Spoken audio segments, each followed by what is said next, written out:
DC start or stop. So what is this topic about? Well, we have facility to start or stop motor by applying DC voltage. So what is DC start or stop? Simply, the AC motor starts acting as a DC motor for a predefined time, which means that the motor will resist the movement. It will not allow the load to let motor shaft rotate. It is sort of electrical brakes which holds the shaft of the motor.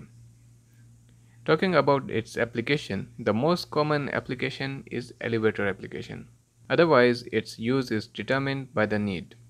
But basically, it has two uses. It could be used as a brake to hold the shaft of motor for some time, or it could be used to preheat the winding of the motor. Before going into details, we will discuss parameters. First is mode selection. This means starting or stopping need to be selected. The shaft of motor need to be held at the startup or during stopping, or in both cases we need to select. Next is frequency level, which means at what frequency level DC voltage should be applied. Of course, at the starting it will be applied at 0 Hz, but during stopping we can define. After that, amount of DC voltage to be applied. So how much is the amount to be applied? That level is adjusted in percentage.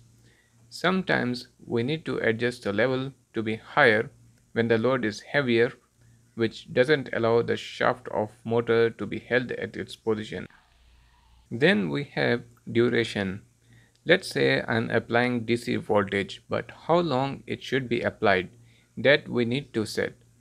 Lastly, there is one extra feature, which is DC block time, which means that during stopping, how long we need to wait before applying DC brake. If we do not want DC blocking, then simply we can put DC block time as 0.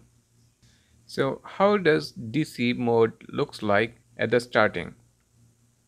So here we have the graph. As soon as the command for start appears, the frequency is held at 0 Hz, and the red block we can see is the DC start. The length of it is DC start time. The amplitude is DC voltage.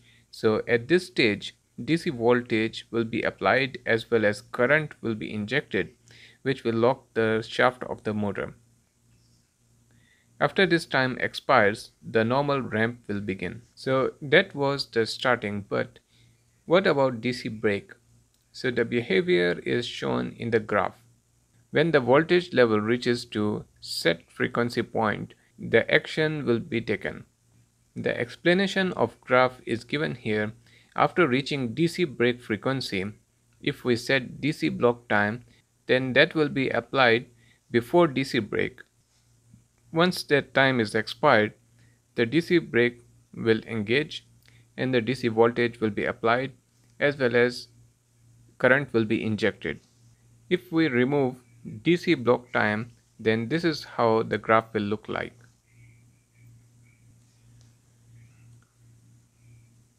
Now there is caution when we are setting DC level or we are setting the amount of time. The motor can get overheated. Now this overheating depends on two parameters, the set time and the voltage level. If the set time is too long, the motor can get overheated, or if the voltage level is too high, it will also create overheating